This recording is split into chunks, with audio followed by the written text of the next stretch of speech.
Assalamualaikum warahmatullahi wabarakatuh. Perkenalkan, nama saya Regina Fatmesya Fatmi Ayu dari kelas PJKRA dengan NIM 2000301500034. Baik, pada kesempatan kali ini saya akan menjelaskan mengenai konsep dasar perkembangan moral. Studi perkembangan moral. Studi perkembangan moral adalah sebuah proses kajian yang membahas persoalan bagaimana dan melalui proses apa manusia belajar atau mengembangkan moral dan etika. Berbagai kajian menunjukkan bahwa studi perkembangan moral merupakan persoalan yang rumit dan sulit untuk dipahami. Dikatakan sulit karena sedemikian kompleks ruang lingkup masalahnya. Selain memang masih terdapat perbedaan pandangan antara dua aliran dalam pemahaman isu moral. Ada dua perspektif model teori untuk memahami isu moral, yaitu model teori internalisasi atau internalization dan konstruktivis. Model internalisasi mencakup teori psikoanalitis dan teori pembelajaran sosial. Pada dasarnya, seorang yang secara konsisten menginternalisasi norma dipandang sebagai seseorang yang bermoral. Pada teoretikus itu menerapkan apa yang disebut pendekatan kantong kebijakan. Teori ini percaya bahwa seseorang mencontoh perilaku orang lain sebagai model atau teladan yang dinilai baik dan memiliki sifat-sifat tertentu, atau yang menunjukkan perilaku landasan nilai yang diharapkan. Pendidikan moral menurut kerangka teori tersebut berlangsung melalui proses pemodelan dan penerapan unsur pengukuh, termasuk penerapan operan conditioning. Operan conditioning adalah pemberian unsur pengukuh menyusul terjadinya respon yang diinginkan terhadap stimulus yang disampaikan. Proses itu dilakukan berulang-ulang sehingga makin erat hubungan perilaku sebagai respon terhadap stimulus. Para tokoh teori pembelajaran sosial percaya perilaku bermoral merupakan hasil dari lingkungan sosial, sedangkan aliran konstruktivitas percaya bahwa perkembangan kognitif berkaitan erat dengan perkembangan moral. Pemahaman moral secara logis dibentuk dan dikembangkan melalui tahap pertumbuhan, sementara pertimbangan moral merupakan fondasi bagi kefungsian moral. Perkembangan moral kognitif didasarkan pada 3 hal pokok, yaitu yang pertama, apa yang dipandang baik dan fair. Yang kedua, apa alasan untuk berbuat baik, dan apa perspektif budaya yang melandasi perbuatan itu. 1. Perkembangan moral Piaget. Sebagai orang pertama yang mempelajari pertimbangan moral dari sebuah pendekatan kognitif moral, Piaget 1932 merumuskan sebuah model dan teori yang menekankan perkembangan kognitif pada anak-anak.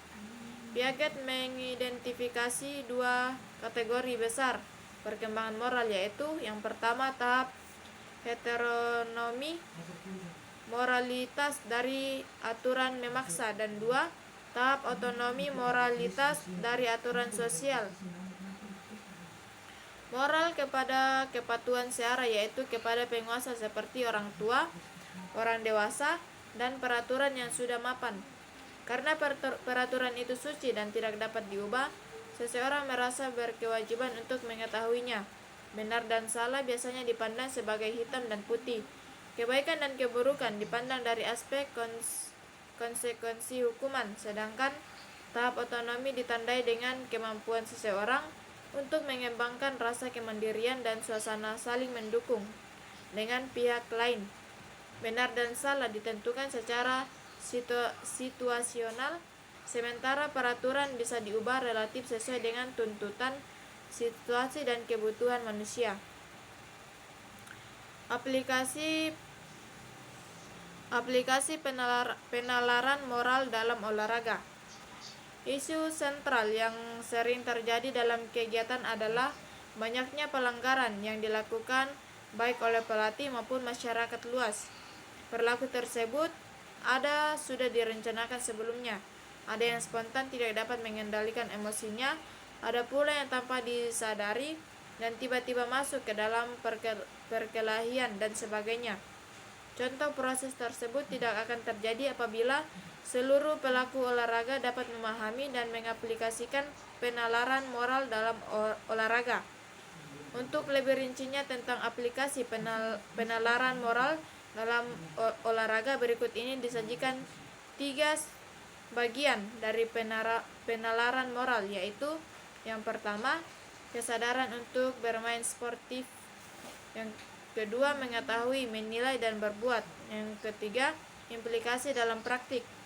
Ketiga subbagian ini akan dijelaskan sebagai berikut.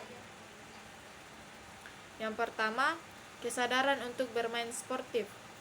Dalam sebuah pertandingan sepak bola, sejak awal pertandingan pemain A berniat untuk mencederai pemain lawan yang olahraga merupakan pemain inti dan pencetak gol.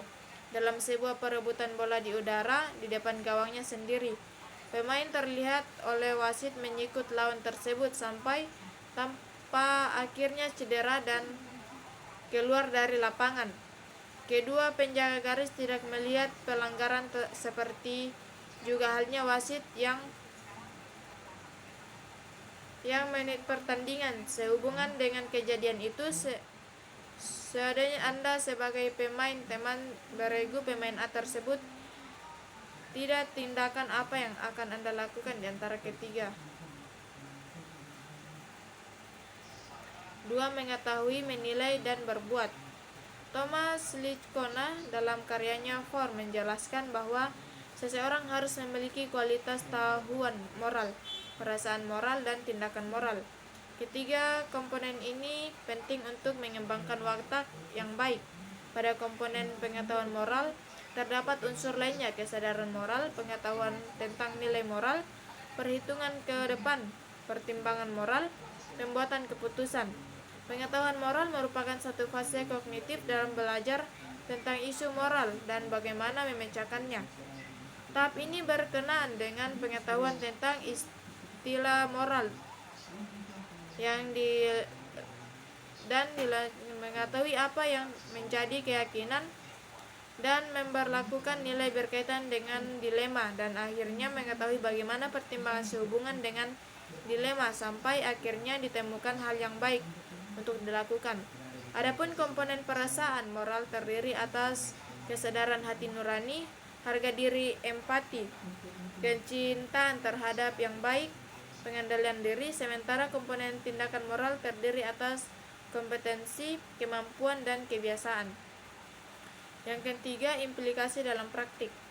Sampai di sini muncul pertanyaan terkait dengan ketiga faktor di atas: mengetahui, menilai, dan berbuat. Bagaimana penerapan ketiga faktor tersebut dalam situasi olahraga? Ketiga fase itu mempengaruhi keputusan moral. Berkaitan dengan persoalan ini, sangat penting untuk dihayati bahwa olahraga dan pendidikan jasmani adalah kegiatan yang tidak bebas nilai dan justru merupakan gelanggang membina moral. Namun perlu dipahami, kegiatan olahraga itu merupakan sebuah cabang olahraga yang benar-benar menuntut sportivitas. Setiap sentuhan atau pukulan terhadap bola semuanya memiliki arti, karena permainan ini menekankan pada performa dalam bentuk jumlah pukulan sedikit mungkin hingga bola masuk ke dalam lubang yang dihitung sejak pukulan pertama.